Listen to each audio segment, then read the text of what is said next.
Hello बच्चों, नमस्कार। स्वागत है आप सभी का। अपन ने प्रीवियस क्लास के अंदर क्या पढ़ा था? इलेक्ट्रोड के बारे में पढ़ा था, इलेक्ट्रोड विभव के बारे में पढ़ा था और मानक इलेक्ट्रोड विभव के बारे में पढ़ा था। ठीक है। और आज अपन पढ़ेंगे मानक हाइड्रोजन इलेक्ट्रोड के बारे में, यानी जिसको अपन एसएचई बोलते हैं, यानी कि स्टैंडर्ड हाइड्रोजन इलेक्ट्रोड, एसएचई। ठीक है। अब देखो बेटा, पहले क्वेश्चन यही आता है अपन के कि भाई मानक हाइड्रोजन इलेक्ट्रोड है, उसकी जरूरत क्यों पड़ी? क्योंकि क्या होता है बेटा कि जब लोगों को पता चला कि जो इलेक्ट्रोड है उसका जो निर्माण है वो एक किसी भी धातु का विलयन और उसके अंदर उसी धातु को अंदर डाल दो तो अपन के इलेक्ट्रोड का निर्माण हो जाता है। ठीक है। तो हर गली में वैज्ञानिक उत्पन्न होने लगे, सब बना बना के लेके आने लगे कि भाई हमारा ये पेटेंट कर दो, हमारा ये पेटेंट कर दो, हमारा ये पेटेंट कर दो। ठीक है। तो उन सब की परेशानी को दूर करने के लिए वैज्ञानिकों ने एक बीच का रास्ता निकाला। वो बीच का रास्ता क्या था अपन के कि मानक हाइड्रोजन इलेक्ट्रोड का निर्माण किया। ठीक है। अब ये जो मानक हाइड्रोजन इलेक्ट्रोड है वो क्या करता है बेटा, जितने भी अपन के इलेक्ट्रोड वैज्ञानिक बना के लेके आ रहे थे उन इलेक्ट्रोडों का इलेक्ट्रोड विभव ज्ञात करने के लिए एक इलेक्ट्रोड का निर्माण किया। उस इलेक्ट्रोड को बोला जाता है बेटा एसएचई। ठीक है। अब क्वेश्चन क्या आता है कि एसएचई का निर्माण क्यों किया गया? ठीक है। तो एसएचई का निर्माण इसलिए किया गया बेटा, जितने भी विभिन्न प्रकार के जो इलेक्ट्रोड जो वैज्ञानिक बना रहे थे उनका जो इलेक्ट्रोड विभव है वो ज्ञात करने के लिए एक नए इलेक्ट्रोड का निर्माण किया गया। उसको क्या बोला जाता है बेटा? एसएचई बोला जाता है। ठीक है। अब क्या है कि एसएचई, सबसे पहले अपन शुरुआत करते हैं इसकी संरचना किस प्रकार की होती है। यदि संरचना समझ में आ गई तो आपके लिए भी आगे भी इजी हो जाएगा। ठीक है। अब देखो, जैसे मानक जो हाइड्रोजन इलेक्ट्रोड होता है, ठीक है, उसका देखना बेटा, एक बर्तन लिया, ये बर्तन ले लिया अपन के,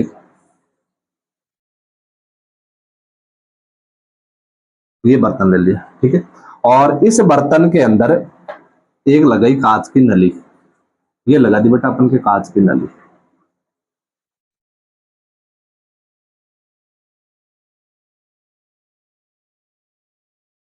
ये कांच की एक नली लगा दी और यहाँ एक इसका द्वार बना दिया और इसके अंदर एक बेटा प्लेटिनम धातु की छड़ लगाई। ठीक है। छड़ लगा के नीचे एक प्लेट लगा दी, ये भी बेटा प्लेटिनम की है। ठीक है।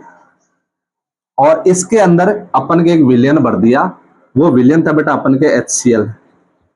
HCl इसके अंदर भर दिया। ठीक है। अब HCl विलयन इसके अंदर भर दिया, ये अपन के प्लेटिनम की छड़ हो गई, प्लेटिनम छड़। ठीक है। और ये अपन के प्लेटिनम प्लेट हो गई, पीटी प्लेट। ठीक है। और इस विलयन की कंडीशन भी बता दी। कंडीशन क्या है कि इसका जो प्रेशर है वो अपन के बेटा नहीं, अपन के इसकी जो सांद्रता है m का मान वो बेटा 1 मोल रहेगा। ठीक है। और यहाँ का जो टेम्परेचर है वो 25 डिग्री सेल्सियस रहेगा। ठीक है। अब ये जो अपन के द्वार है ना बेटा, यहां से इसके अंदर हाइड्रोजन गैस प्रोवाइड करी। क्या करी? H2 gas. ये ध्यान देना बेटा, इसको इंपॉर्टेंट समझना है, H2 गैस। ठीक है। और इस H2 गैस का जो प्रेशर है वो रखा बेटा अपन के 1 atm। ठीक है। ये अच्छे से दिमाग में बैठा लेना।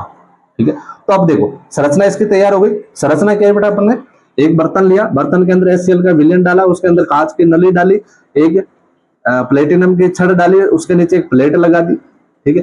प्लेट लगाने के बाद में यहां से उस हाइड्रोजन उस कांच के नली के अंदर अपन के हाइड्रोजन गैस भरी। ठीक है। ये हो गया बेटा अपन के एसएचई यानी मानक हाइड्रोजन इलेक्ट्रोड का निर्माण। ठीक है। देखो बेटा, पहले बोल देता हूं, इस टॉपिक को अच्छे से दिमाग में बैठा लेना, क्योंकि इससे छोटे छोटे क्वेश्चन बहुत बनते हैं। ठीक है। थोड़ा बड़ा टॉपिक है, इसको बिल्कुल इजी लेवल से, जीरो लेवल से अपन करने की कोशिश करेंगे। ठीक है। तो उम्मीद करूंगा कि आपका पूरा दिमाग कॉन्सेंट्रेट करके ही इस क्वेश्चन को, इसको टॉपिक को समझना है। ठीक है। अब क्या होता है बेटा, ये जो अपन के है ना एसएचई, ठीक है, अब इसकी जरूरत क्या पड़ी कि भाई इसका निर्माण क्यों हुआ, वो मैंने आपको बताया कि भाई अलग अलग प्रकार के इलेक्ट्रोडों का इलेक्ट्रोड विभव ज्ञात करने के लिए इसका निर्माण किया गया। अब करते क्या, जो भी कोई वैज्ञानिक लेके आता, ठीक है, जैसे ये वैज्ञानिक बना के लेके आ गए भाई अपन के इलेक्ट्रोड, ठीक है, उसका अपन के यही था, बर्तन ले लिया, इस बर्तन के अंदर कोई भी एक विलयन डाल दिया। ठीक है। और उस विलयन में अपन के उसने लगा दिया एक इलेक्ट्रोड, यानी कोई धातु, उसी धातु की छड़ लगा दी, ये लगा दी उसने धातु की छड़। ठीक है। और लेकिन उनको एक चीज बोल दी बेटा कि भाई जो इसकी कंडीशन है वो इसकी कंडीशन रहने वाली है, ठीक है। यानी इसका जो प्रेशर है वो भी अपन के 1 atm होना चाहिए, ठीक है। इसकी जो मोलरता है वो भी अपन की कितनी होनी चाहिए, होनी चाहिए मोल, यानी जो सांद्रता है, ठीक है। और जो अपन के इसका टेम्परेचर है वो भी बेटा 25 डिग्री सेल्सियस होना चाहिए, यानी इसका बराबर होना चाहिए, यानी कि वो अपन के मानक इलेक्ट्रोड विभव होना चाहिए, तो ये आपके उसको वैलिड माना जाएगा, ठीक है। अब क्या करते हैं बेटा इसका कनेक्शन इसके साथ में जोड़ देते हैं इस प्रकार, ठीक है। और यहां बीच में लगा दिया एक वोल्ट मीटर,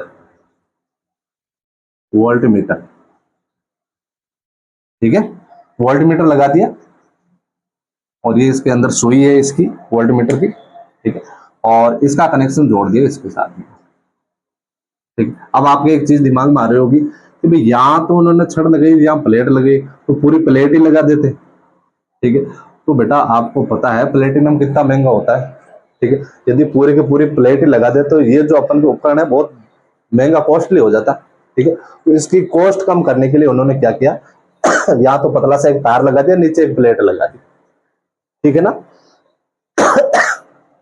अब आप ये सोच रहे होंगे भाई ये जो प्लेटिनम है ना, ये छड़ के रूप में इसको ले लिया, ठीक है। तो आप इसको इलेक्ट्रोड क्यों नहीं बोल सकते, पूरे का पूरा एक इलेक्ट्रोड बोल सकते हो? नहीं बेटा, क्योंकि ये जो प्लेटिनम है ना, ठीक है, ये सिर्फ क्या काम करता है कि जो इसके अंदर जो आयन होते हैं, ठीक है, उन आयनों को सिर्फ सतह प्रदान करता है, ये भाग नहीं लेता है। सिर्फ आवेश को प्रवाहित करने के लिए जो इलेक्ट्रॉनों की जो आवश्यकता होती है, ठीक है, उन इलेक्ट्रॉनों को सिर्फ सतह प्रदान करता है, ठीक है, कि भाई आप मेरे ऊपर से धीरे धीरे आगे जा सकते हो, ठीक है ना। तो ये एक निष्क्रिय इलेक्ट्रोड है। कौन? प्लेटिनम एक निष्क्रिय इलेक्ट्रोड है, वो सिर्फ यही काम करेगा कि इलेक्ट्रॉनों को सतह प्रदान करने का काम करता है, ठीक है ना। तो आपको इसको पूरा इलेक्ट्रोड नहीं मानना, ये एक निष्क्रिय इलेक्ट्रोड है, ठीक है। अब देखो बेटा, अब अपन शुरुआत करते हैं इसकी कहानी कि भाई क्या स्ट्रक्चर है। तो पहला काम तो अपन ये करते हैं कि भाई इसकी जरूरत क्यों पड़ी, ठीक है। तो पहला पॉइंट अपन ये लिखते हैं कि विभिन्न प्रकार की, यहां से लिखना स्टार्ट कर रहा हूं बेटा, साथ साथ में लिखते रहना, आप अच्छे से नोट्स बनाओ आप। विभिन्न प्रकार के इलेक्ट्रोडों का इलेक्ट्रोड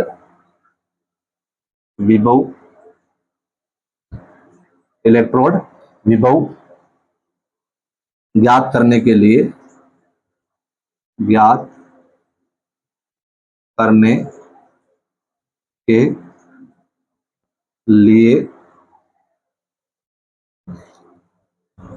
एक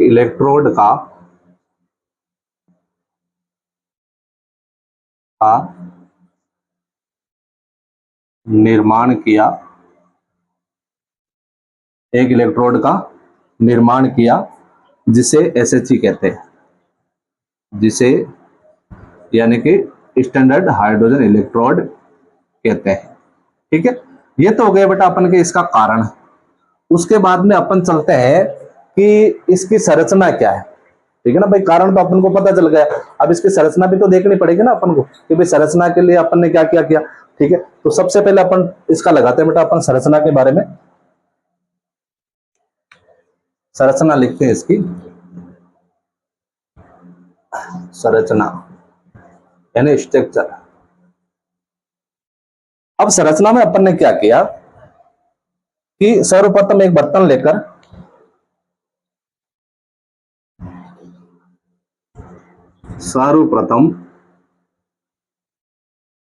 एक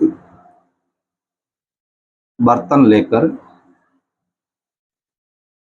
ठीक है, बर्तन लेकर उसमें क्या HCl का विलयन लेते हैं, HCl विलयन लेते हैं, HCl का विलयन लेते हैं, जिसकी सांद्रता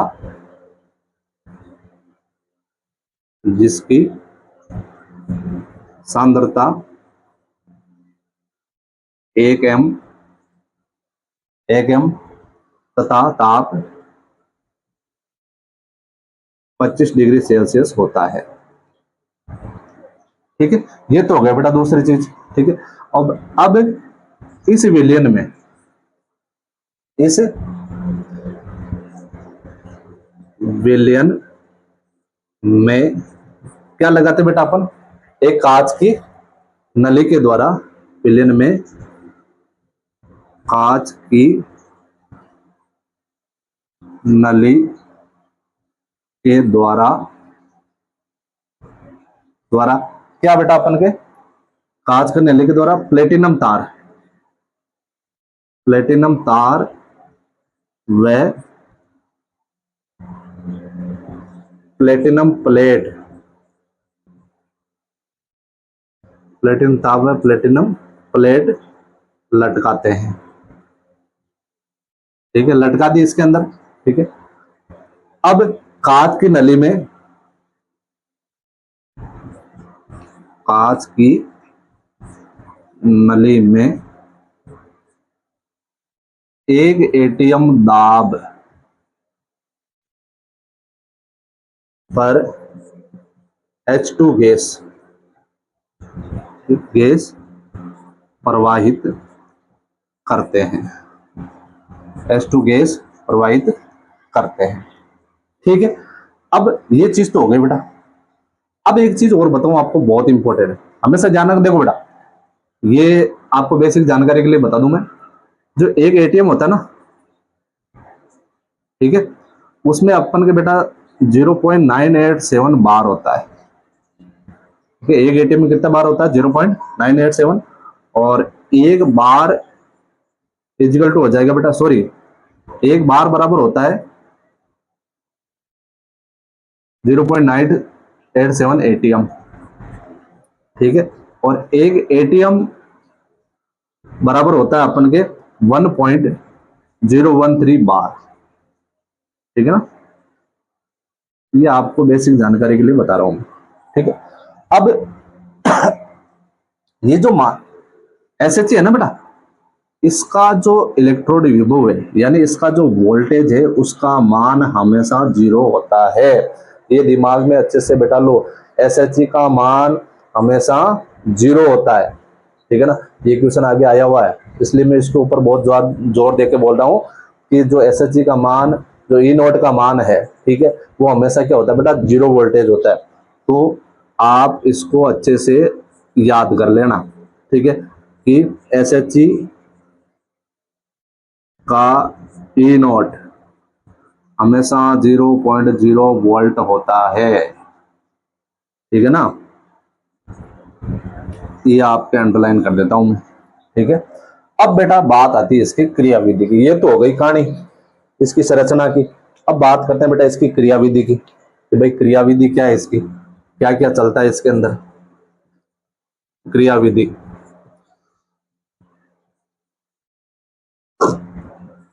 क्रियाविधि क्या, अब क्रियाविधि में अपन ने क्या किया बेटा, जिस नए इलेक्ट्रोड का ई नोट ज्ञात करना है, जिस नए इलेक्ट्रोड का ई नोट ज्ञात करना है उसे SHE के बराबर रखकर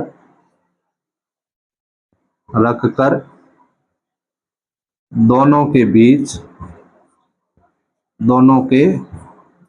बीच एक वोल्ट मीटर, दोनों के बीच एक वोल्ट मीटर से जोड़ देते हैं। ठीक है, और जो वोल्ट मीटर में जो रीडिंग आती है, रीडिंग प्राप्त होती है या आती है, प्राप्त होती है,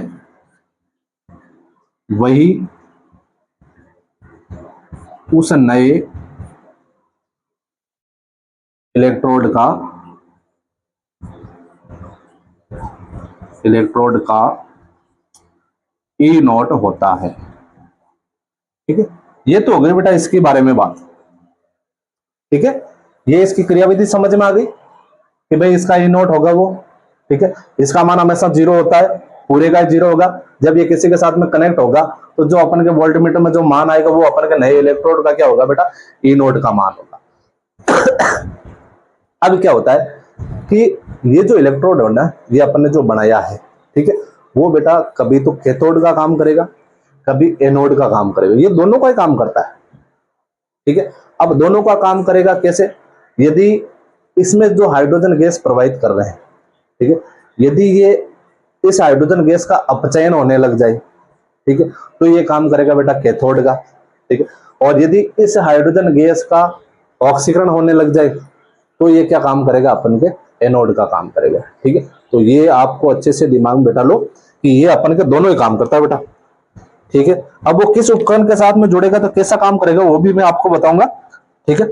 उससे पहले आपको इसके अंदर जो अभिक्रिया होती है ऑक्सीकरण अपचयन की वो भी आप देख लो, ठीक है। यदि देखो बेटा यहां से लिख रहा हूं मैं, ठीक है, क्या लिख रहा हूं मैं, यदि हाइड्रोजन जो आयन है, ठीक है, वो यदि अपन इलेक्ट्रॉन को ग्रहण करें, ठीक है, तो बेटा अपन के निर्माण करते हैं 1/2 का।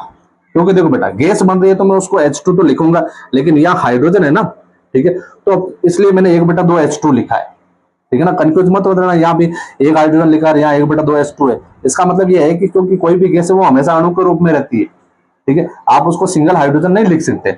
इसलिए मैंने इसको क्या किया बेटा, H+, जब एक इलेक्ट्रॉन ग्रहण किया तो किसमें चेंज हो गया, 1/2 H2 में। और यहाँ यदि कोई भी पदार्थ यदि इलेक्ट्रॉन को ग्रहण करता है तो मैंने आगे बताया था कि उसका हमेशा क्या होता है बेटा, अपचयन होता है, ठीक है। और ये भी बताया था जहां अपचयन की बात आती है वहां वो काम करेगा बेटा कैथोड का। इसलिए मैं बार बार बोलता हूं बेटा हमेशा पढ़ाई प्लेलिस्ट के हिसाब से करो, क्योंकि एनसीईआरटी के अंदर जो सीक्वेंस दे रखा है ना वो आगे पीछे दे रखा है थोड़ा, तो इससे बच्चे ज्यादा कंफ्यूज हो रहे हैं। इसलिए मैंने इसकी पूरी प्लेलिस्ट बना के चलता हूं ताकि आप स्टेप बाय स्टेप आप प्रत्येक चीज को क्लियर कर सको, ठीक है। तो ये हो गया बेटा अपन के अपचयन, जब इसके अंदर इसका क्या हो रहा है, अपचयन हो रहा है, ठीक है। अब यदि दूसरी चीज ये जो H2 है 1/2 H2, ठीक है, ये अपन के इलेक्ट्रॉन ग्रहण करने लग जाए, क्या काम करने लग जाए, इलेक्ट्रॉन ग्रहण करने लग जाए, तो आपको पता है किसका निर्माण होगा बेटा, H+ का निर्माण होगा, इलेक्ट्रॉन ग्रहण करेगा। और इलेक्ट्रॉन ग्रहण करने की जो क्रिया होती है वो हमेशा क्या होती है, ऑक्सीकरण होती है, ठीक है। और ऑक्सीकरण की जहां बात आ जाए वो होता है बेटा अपन के एनोड, ठीक है ना। अब देखो कहीं पर इस प्रकार की अभिक्रिया भी होती है, ठीक है, कहीं पर देखो बेटा इस प्रकार की अभिक्रिया भी होती है, तो आपको कंफ्यूजन नहीं होना है बेटा। देखो मैं बता दूं कि H2 जो गैस है, H2 गैस, यहां पर भी ये गैस का काम कर रही है, ये भी गैस है, ये भी गैस है, H2 गैस, ठीक है। जब इस प्रकार 2H+ यानी इसका एक्वा रूप, आयन है ना बेटा, इसका मतलब वो एक्वा रूप है, जहां आयन दिख जाए इसका मतलब वो एक्वा रूप है। क्योंकि एक्वा कब बनता है, जब उसको अपन किसी के अंदर घोलने के बाद में जब वो टूटता है तो वो उसका क्या होता है, जलीय विलयन होता है। जलीय विलयन के अंदर जो आयन होता है ना उसको, इसलिए इसको अपन एक्वा बोलते हैं, ठीक है। एक तो ये होता है बेटा, ठीक है, इसको अपन क्या बोलते हैं, ऑक्सीकरण, क्योंकि ये क्या करे बेटा अपन के इलेक्ट्रॉन को ऑक्सीकरण क्या कर रहा है, यहाँ पे देखो इलेक्ट्रॉन बाहर निकल रहा है, तो इसमें भी इलेक्ट्रॉन क्या हो रहा है बेटा, बाहर निकल रहा है, तो यहां लिख देते हैं अपन इसका ऑक्सीकरण, ठीक है। और एक होता है बेटा जैसे अपन के 2H+, और ये अपन के इलेक्ट्रॉन को ग्रहण करे, ठीक है, तो नंबर निर्माण किसका करता है बेटा, H2 का, H2 गैस का निर्माण करेगा। और ये होता है बेटा अपन के अपचयन, ठीक है ना। दोनों का मतलब एक ही है, ये आपके एनसीईआरटी के अंदर दे रखा है, ठीक है, लेकिन बस समझाने के लिए मैंने इसको इसी तरीके से यूज किया है, ठीक है ना। दोनों का मतलब एक ही है, ठीक। अब देखो बेटा एक तो चीज हो गई ये वाली कि भाई ये कैथोड का काम भी करता है, एनोड का काम भी करता है, ठीक है। दूसरी चीज आती है ये जो SHE है ना बेटा, देखो ये एक अर्ध सेल है, ठीक है भाई, इलेक्ट्रोड को अपन क्या बोलते हैं, अर्ध सेल बोलते हैं, ठीक है। तो इस अर्ध सेल की कई बार पूछते हैं कि एसएचजी के अर्ध सेल की अभिक्रिया लिखो। ठीक है, एसएचजी के जो अर्ध सेल की अभिक्रिया है ना बेटा, ये वाली जो अभिक्रिया है, ठीक है ना, ये वाले, ये होती है एसएचजी के अर्ध सेल की अभिक्रिया। तो मैं इसको लिख देता हूं मैं आपके, एसएचजी के अर्ध सेल की अभिक्रिया, ठीक है, वो आप लिख सकते हो H प्लस इलेक्ट्रॉन ग्रहण करेगा तो अपन के निर्माण होगा बेटा 1/2 H2 का। ठीक है, आगे चीज समझ में। ठीक है, अब एक क्वेश्चन और आता है कि जो SHE है यानी स्टैंडर्ड हाइड्रोजन जो इलेक्ट्रोड है, इसको सेल संकेत के रूप में कैसे लिखते हैं, ये भी क्वेश्चन कई बार पूछा हुआ है। यानी सेल में जो संकेत होता है उसको आप संकेत को किस प्रकार प्रदर्शित करोगे, तो उसको प्रदर्शित करने का एक तरीका होता है बेटा, ये भी आप ध्यान रखना, नोट लगा के इसको इंपॉर्टेंट कर लो, ये भी इंपॉर्टेंट है बेटा। और ये भी एक चीज और इंपॉर्टेंट है, SHE का सेल संकेत। अब देखो बिल्कुल इजी है सेल संकेत, तो इसमें कोई ऐसा भारी वाली बात नहीं है। ठीक है, अब सेल संकेत क्या बेटा, देखो इसमें प्लेटिनम धातु है, ठीक है, और वो सॉलिड है। तो पहला काम करते हैं अपन के कि भाई हमारे पास में प्लेटिनम धातु है और वो अपन के सॉलिड है। ठीक है, पॉइंट नंबर 1 हो गया। फिर यहाँ बेटा चिन्ह लगाना, इसको बोला जाता है बेटा बार। ठीक है, इसको क्या बोला जाता है, बार बोला जाता है। अब इसके अंदर कौन सी गैस है बेटा, अपन के H2 गैस है, तो ये लिख दिया अपन ने कि इसके अंदर हमारे H2 गैस है। ठीक है, और इस H2 गैस का, ये H2 गैस है और ये अपन के 1 एटीएम पर है। कितने एटीएम पर है बेटा, 1 एटीएम पर। ठीक है, ये तो समझ में आ गया, ये प्लेटिनम धातु है, H2 गैस है जिसको अपन ने 1 एटीएम पर प्रवाहित कर रहे हैं। ठीक है, और ये जो H2 गैस है, फिर वापिस बाहर का चिन्ह लगाना है। ठीक है, ये जो H2 गैस है ये अपन के आगे जाके आयन में परिवर्तित होती है, वो होते हैं बेटा H प्लस आयन में। ठीक है, और आपको पता है H प्लस आयन है तो इसको अपन क्या बोलेंगे, एक्वा बोलेंगे, AQ, ये लिख दिया अपन ने एक्वा। ठीक है, और इसकी सांद्रता क्या रहने वाली बेटा, अपन के 1 m इसकी सांद्रता रहने वाली है। ठीक है, इसको बोला जाता है बेटा SHE का सेल संकेत। ये आप अच्छे से दिमाग में बैठा लो, अभी इसकी और बहुत ज्यादा जरूरत पड़ने वाली है। ठीक है, इसकी बहुत ज्यादा जरूरत पड़ेगी। SHE का सेल संकेत दिमाग में अच्छे से बैठा लो, प्लेटिनम सॉलिड है, H2 है, वो किस में चेंज हो रहा है बेटा, H प्लस में। जब गैस प्रोवाइड करी तो उसका एटीएम क्या था, अपन के दाब क्या था, 1 एटीएम था। और इसका जो H प्लस आयन है वो अपन के जलीय विलयन है, उसकी सांद्रता क्या थी, अपन के 1 मोल थी। ठीक है, ये तो हो गया बेटा अपन के इसके बारे में। ठीक है, अब अपन को किसी भी सेल का जो मानक इलेक्ट्रोड विभव है वो अपन किस प्रकार निकाल पाते हैं। ठीक है, तो उसको समझने के लिए आप एक काम करो, पहले इसका स्क्रीनशॉट लो और ये बेटा अच्छे से दिमाग में बैठा लो ना, ये लाइन। ठीक है, और एक ये SHE का हमेशा जो मानक इलेक्ट्रोड विभव कितना होता है बेटा, 0 वोल्ट होता है। ये दो चीजें, और ये तो आपको पता ही है, अपचयन और ऑक्सीकरण, यानी कभी कैथोड का काम करेगा, कभी एनोड का काम करेगा। कैथोड का काम करेगा तो कौन सी रिएक्शन होगी, ये वाले होगी। एनोड का काम करेगा तो कौन सी रिएक्शन होगी, ये वाली रिएक्शन होगी। ठीक है ना, अब अपन नेक्स्ट आगे चलते हैं। अब नेक्स्ट देखो बेटा, अपन निकालना सीखते हैं इलेक्ट्रोड सेल का मानक इलेक्ट्रोड विभव किस प्रकार निकालते हैं। ठीक है, तो यहां लिख रहा हूं बेटा मैं, सेल का मानक इलेक्ट्रोड विभव। ठीक है, ये हेडिंग नहीं है बेटा, वो SHE के अंदर ही है। ठीक है ना, ऐसा नहीं आप इसको अलग मान लो, अपन का मेन पॉइंट मानक हाइड्रोजन इलेक्ट्रोड ही है।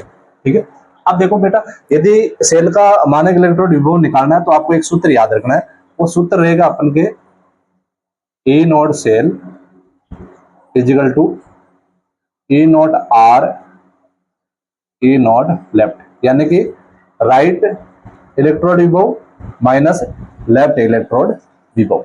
ठीक है, अब देखो ये तो आपके लिख रखी है NCERT में, लेकिन ये ओरिजिनलिटी में है क्या चीज, ये चीज ये है बेटा कि ये जो अपन के इलेक्ट्रोड विभव यदि अपन निकालते हैं ना, मानक इलेक्ट्रोड विभव, ठीक है, तो जो R है वो तो है बेटा कैथोड।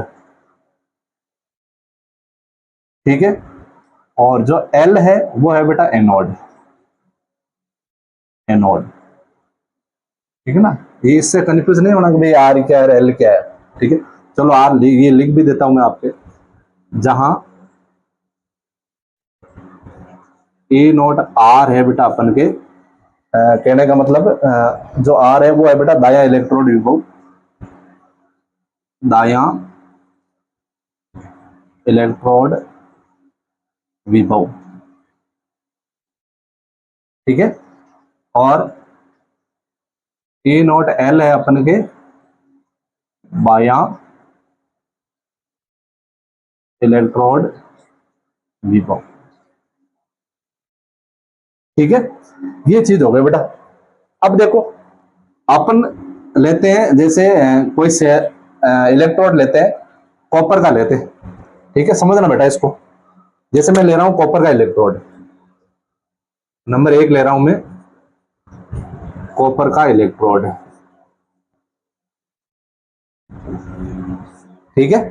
अब आपको पता है जो कॉपर का इलेक्ट्रोड है ना, उसकी अर्धशैल अभिक्रिया क्या होती है बेटा, अर्धशैल अभिक्रिया क्या होती है कि Cu+2, ये क्या करता है बेटा अपन के इलेक्ट्रॉनों को क्या काम करेगा, ग्रहण करने का काम करता है, ठीक है। मैंने देखो जब अपन ने इलेक्ट्रोड पढ़ा था, इलेक्ट्रोड क्या चीज है, उसमें मैंने ये बताया था कि एक तो अपन ने कॉपर का लिया था और एक जिंक का लिया था, ठीक है। हालांकि अपन के जब डेनियल सेल पढ़ेंगे ना तब उसमें ये अभिक्रिया आएगी, वो और अच्छे से समझ में आ जाएगी। फिलहाल तो अपन को इतना ही ध्यान रखना है कि जो कॉपर इलेक्ट्रोड है वो अपन को इलेक्ट्रॉनों को ग्रहण करके किस में चेंज होता है, कॉपर में चेंज होता है, ठीक है। और इसका जो ए नोट सेल का मान है, ठीक है, यानी +2 चेंज हो रहा है बेटा अपन के कॉपर के अंदर, और इसका मान होता है -0.76 वोल्ट। ये बेटा प्रत्येक सेल के लिए जो मानक इलेक्ट्रोड विभव है उसका मान अलग अलग होता है, ये मान फिक्स दिया हुआ रहता है। ये आपके जब अपन सारणी पढ़ेंगे तो उस सारणी में आपको ये मान लिखा दूंगा कि भाई किस तत्व का कौन सा मान होता है, ठीक है ना। तो फिलहाल अपन को इतना ही ध्यान रखना है कि इसका मान कितना होता है बेटा, -0.76 वोल्ट होता है, ठीक है। अब बात आती है क्वेश्चन क्या आता है, क्वेश्चन ये आता है, एक तो देखो पूछी जाती है इसकी अर्धशैल अभिक्रिया कॉपर इलेक्ट्रोड की, दूसरी पूछी जाती है इसका सेल संकेत, सेल संकेत पूछा जाता है, ठीक है। मानक इलेक्ट्रोड विभव का सेल संकेत, हाइड्रोजन जो मानक हाइड्रोजन इलेक्ट्रोड है उसके साथ में किस प्रकार सेल संकेत दर्शाते हैं, तो उसका ध्यान रखना। देखो अपन ने क्या लिखा था, जो मानक हाइड्रोजन इलेक्ट्रोड है उसका सेल संकेत क्या था कि भाई प्लेटिनम था, सॉलिड, ठीक है। और उसके बाद में अपन ने बार का चिन्ह बनाया था बेटा, बार का चिन्ह बना के अपन ने क्या लिखा था कि जो H2 गैस है, ठीक है, वो अपन के एक एटीएम पर किसमें चेंज हो रही थी बेटा, H+, यानी एक्वा रूप में सांद्रता उसकी ली थी अपन ने 1 मोल, ठीक है। ये तो हो गया बेटा। अब अपन को बनाना है बेटा एक सेपरेशन बार का चिन्ह, यानी डबल लाइन खींचनी, उसको बोला जाता है सेपरेशन बार, इसको बोला जाता है बार, ठीक है। सेपरेशन बार यानी दोनों को अलग अलग करने वाली, ठीक है। अब क्या करना बेटा, इसका लिखना है, ये किस में चेंज हो रहा है, Cu+2, ठीक है। और जहां आयन की बात आ जाए वो रहेगा बेटा एक्वा रूप, और सांद्रता रहेगी उसकी 1 मोल। फिर बार का चिन्ह लगाना है, और किस में चेंज हो रहा है बेटा, कॉपर चेंज हो रहा है सॉलिड के रूप में, ठीक है। ये चीज लिखना आता है, ये होता है बेटा इसका सेल संकेत, ठीक है। अब बात करते हैं, ये तो हो गया कॉपर इलेक्ट्रोड एक ले लिया अपन ने, ठीक है। आपको पता है इसमें क्या हो रहा है बेटा, कॉपर आसानी से अपचयन हो रहा है कॉपर का, तो ये लिख देता हूं मैं Cu+2 का अपचयन हो रहा है। क्यों, क्योंकि इसमें आपको पता है कि इलेक्ट्रॉन क्या हो रहा है, ग्रहण कर रहे हैं, ठीक है, अपचयन होता है, ये लिख देता हूं। और जहां अपचयन की बात आती है वहां आपको पता है वो किस प्रकार का रहेगा इलेक्ट्रोड, जहां अपचयन है वहां पे एनोड का काम करेगा, किसका काम करेगा, एनोड का काम करेगा, अपचयन एनोड, ऑक्सीकरण कैथोड, ठीक है ना। तो ये आप अच्छे से दिमाग में बैठा लो बेटा, अपचयन है ना, अपचयन है तो अपन किसका काम करेगा, एनोड का काम करेगा, ठीक है ना। अब देखो बेटा दूसरी चीज है, ये तो हो गया अपन के कॉपर का, एक साथ में ले लेते हैं इसके जिंक का ले लेते हैं, चलो ताकि आसानी से समझ में आ जाए। इधर ले रहा हूं बेटा मैं जिंक का, नंबर 2 है Zn+2 का इलेक्ट्रोड, ठीक है, दोनों को साथ साथ में समझना बेटा। अब इसकी अर्धशैल अभिक्रिया लिखते हैं पहले अपन, अर्धशैल, ठीक है। ये क्या काम करता है बेटा, ये जो जिंक है ना सॉलिड, इसमें से इलेक्ट्रॉन बेटा आसानी से बाहर निकलते हैं और निकल के किस में चेंज हो जाता है, अपन के Zn+2 में चेंज हो जाता है, ठीक है ना। और इसका जो ई नोट का मान है, इसके ई नोट का मान, चलो यहाँ नीचे लिख देता हूं मैं, ई नोट जिंक चेंज हो रहा है बेटा Zn+2 में, तो इसका जो ई नोट का मान है वो रहेगा अपन के 0.34, ठीक है। ये प्लस में है बेटा, ये माइनस में है, ये प्लस में है, इसका मान 0.34 होता है, ठीक है। अब इसकी जो सेल संकेत है वो भी तो अपन को लिखना है। अर्ध सेल अभिक्रिया आपको पता होगी इसकी, और इसकी अर्ध सेल अभिक्रिया ये है। अब इसका सेल संकेत लिखते हैं, जैसा इसका होता है उसका ऐसा ही होता है, सेम होता है बेटा। तो इसका लिख देता हूं मैं सेल संकेत, वो रहेगा अपन के पीटी यानी प्लेटिनम सॉलिड है, और से बाहर का चिन्ह है H2, गैस 1 एटीएम पर, 1 एटीएम चेंज हो रहा है बेटा H+ यानी एक्वा रूप में, और 1 m इसकी सांद्रता है, ठीक है। और यहाँ सेपरेशन बार का चिन्ह लगा के बेटा इसको उतार दो आप वापिस, जैसा इसको लिखा ना उसी प्रकार इसको लिखना है, यानी कि Zn+2 एक्वा रूप 1 मोल सांद्रता, ठीक है, और बाहर का चिन्ह और Zn, ये सॉलिड, ठीक है। देखो बेटा ये और ये दोनों सेम है, सेल संकेत दोनों का सेम लिखा जाता है, ठीक है। अब देखो बेटा इसमें Cu+ का क्या हो रहा है बेटा, अपचयन हो रहा है, तो इसमें लिख देते हैं अपन Zn का ऑक्सीकरण, ऑक्सीकरण, ठीक है। एक चीज तो ये हो गई बेटा। दूसरी चीज ये कि ये क्या होता है बेटा, अच्छा अपचायक होता है। जिंक क्या होता है, अच्छा अपचायक होता है, जिंक अच्छा अपचायक होता है, अपचायक होता है, अपचायक और ऑक्सीकारक। ये तो ये क्या हो गया, ये कॉपर क्या होता है बेटा, ऑक्सीकारक होता है, ऑक्सीकारक होता है। और जो ऑक्सीकारक होता है उसका अपचयन आसानी से होता है, जो अपचायक होता है उसका ऑक्सीकरण आसानी से होता है, ठीक है। कंफ्यूज मत हो जाना आप कि भाई ऑक्सीकारक यहाँ अपचयन लिख दिया, यहाँ ऑक्सीकारक लिख दिया। ऑक्सीकारक वो चीज होता है जो किसी का अपचयन कर दे, ठीक है, और अपचयक वो होता है जो किसी का क्या कर दे बेटा, ऑक्सीकरण कर दे, ठीक है। तो ये क्या होता है बेटा, अपचायक है, इसका मतलब आसानी से क्या हो रहा है, इसका ऑक्सीकरण हो रहा है, ठीक है।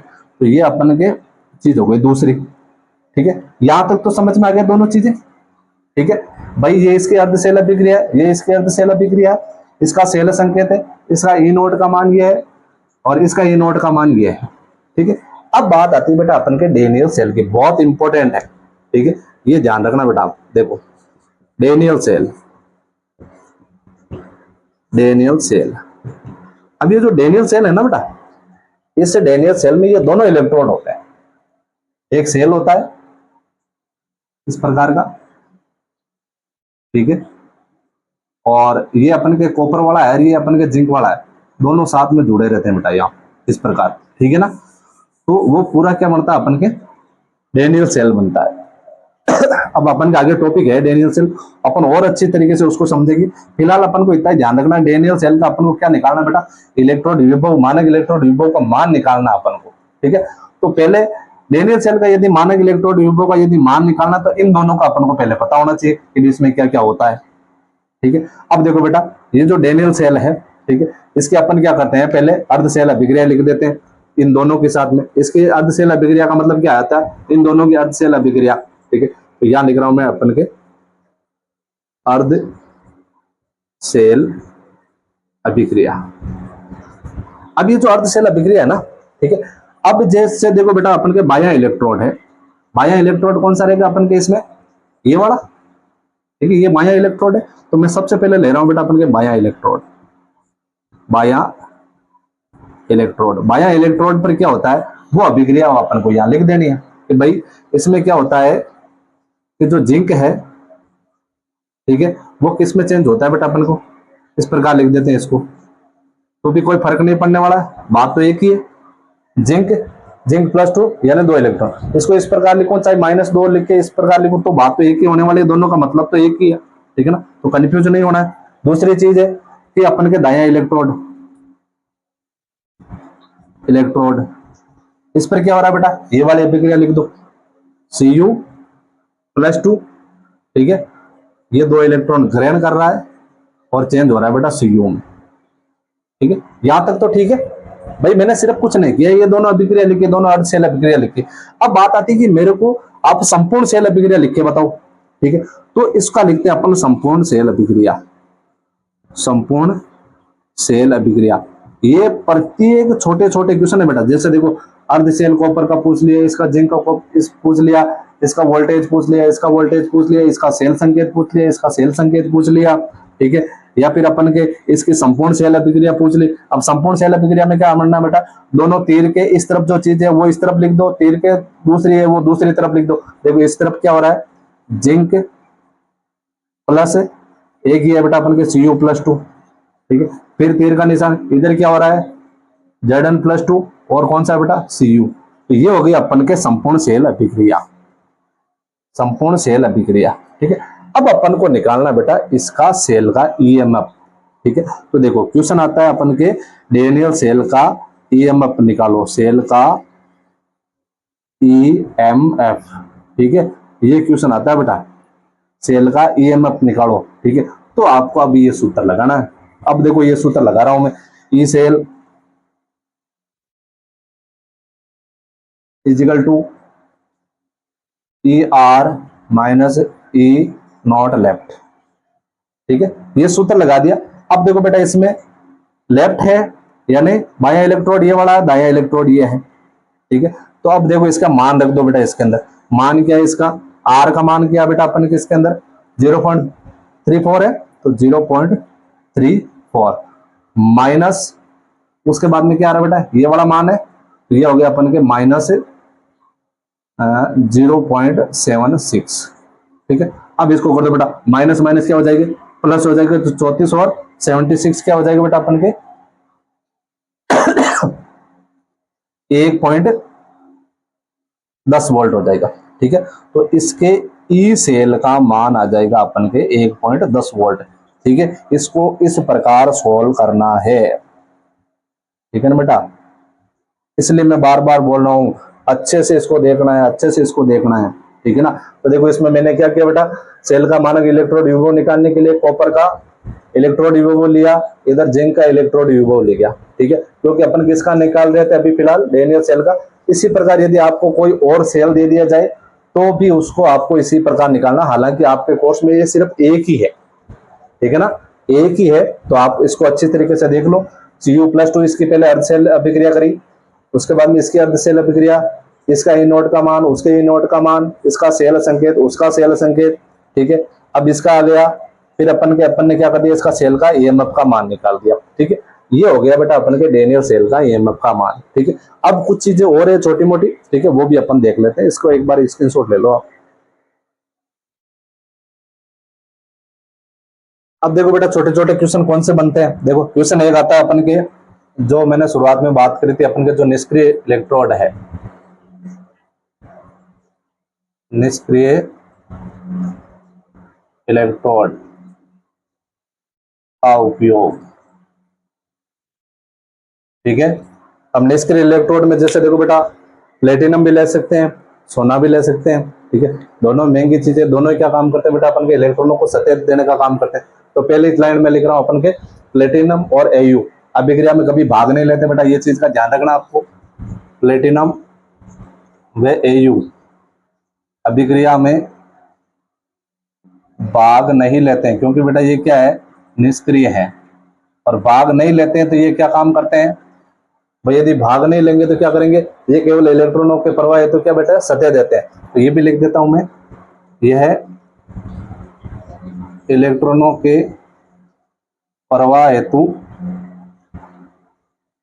सतह देते हैं, ठीक है। ये चीज हो गई।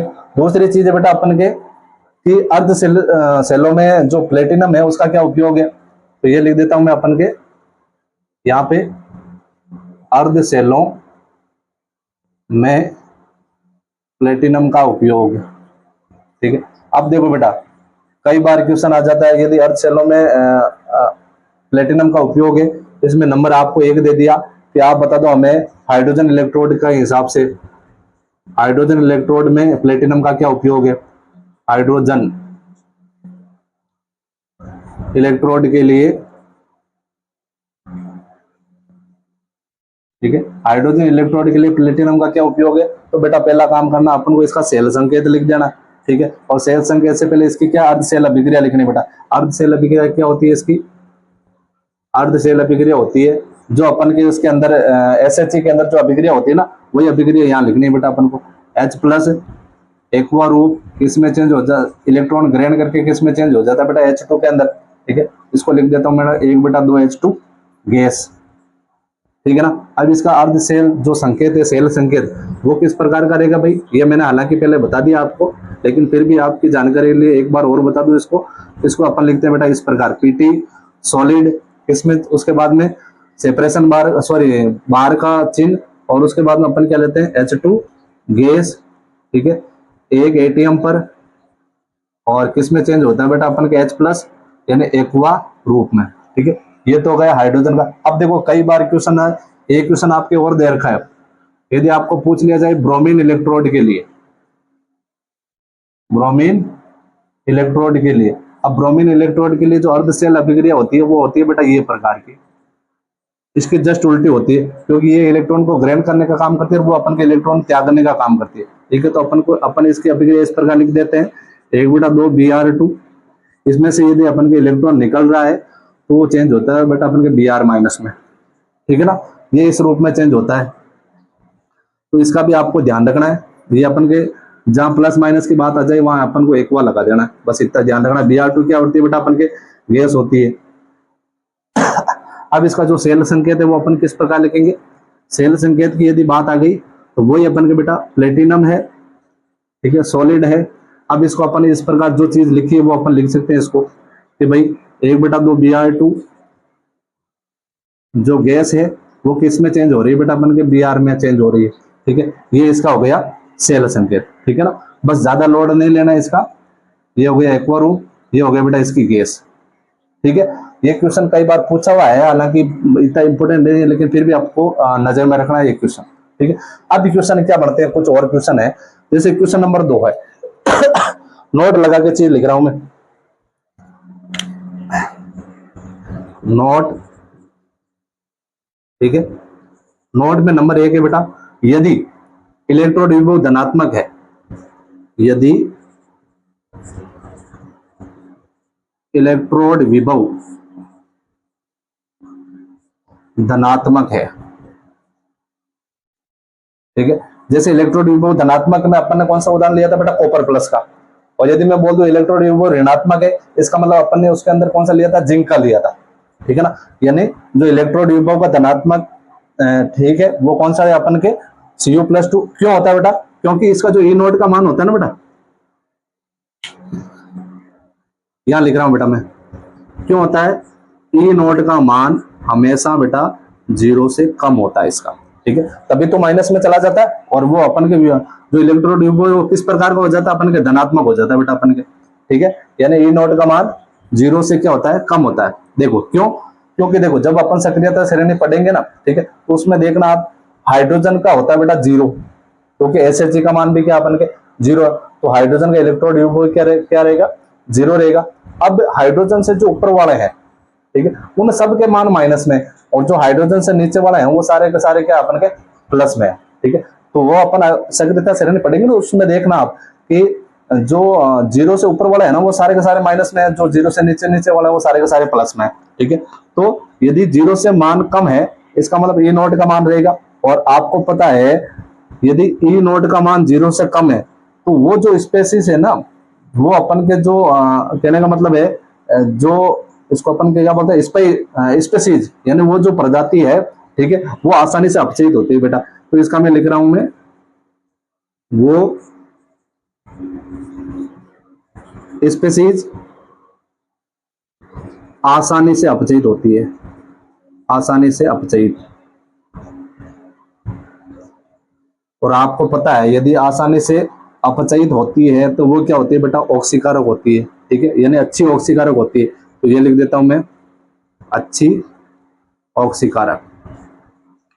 वैसे अपन के जो नेक्स्ट क्लास आएगी ना, ये विद्युत श्रेणी वाली, ठीक है, यानी जो अपन के इलेक्ट्रो सीरीज दे रखी है, उस श्रेणी में आपको प्रत्येक पॉइंट क्लियर कर देंगे। अपन के ऑक्सीकारक क्या होता है, अपचय क्या होता है, किस प्रकार उनका अपचयन होता है, किस प्रकार उनका ऑक्सीकरण होता है, वो सारी चीजें आपके पॉइंट टू पॉइंट क्लियर करेंगे। और इसका मैं उदाहरण लिख देता हूँ बेटा आपके, कि अपन ने Cu+2 किस में चेंज किया था, Cu में चेंज किया था, ठीक है ना। ये ध्यान रखना बेटा, ई नोट का मान यदि 0 से कम है, इसका मतलब उसका जो ई नोट का मान है वो माइनस में आने वाला है, और वो अपन के जो इलेक्ट्रोड है वो किस प्रकार का रहेगा, धनात्मक रहेगा, ठीक है। दूसरी चीज अपन के यदि आ जाए कि यदि इलेक्ट्रोड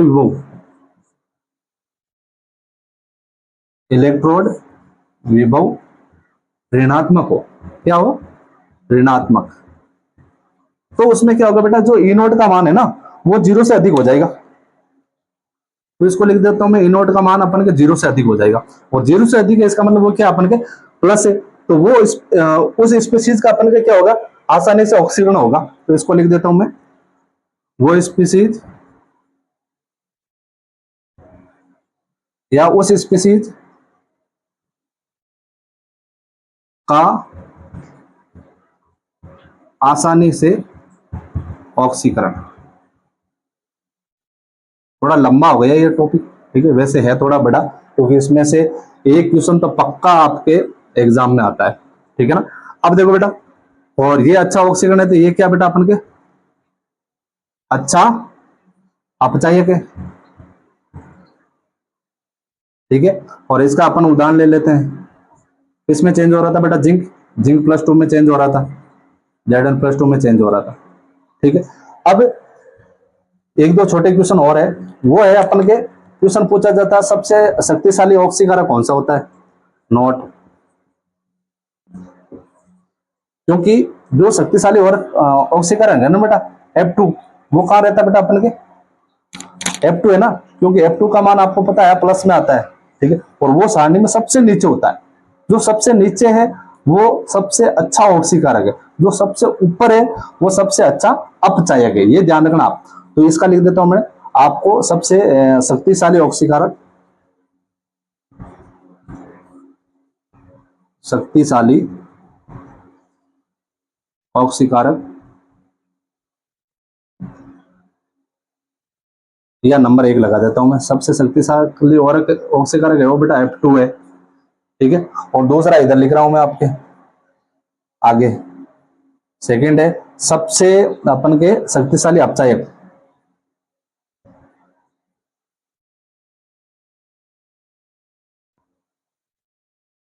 अपचायक वो है बेटा अपन के लिथियम, ठीक है। और इसका जो मानक इलेक्ट्रोड विभव है वो सबसे अधिक होता है, ये लिख देता हूं एक चीज और, मानक इलेक्ट्रोड विभव सबसे अधिक,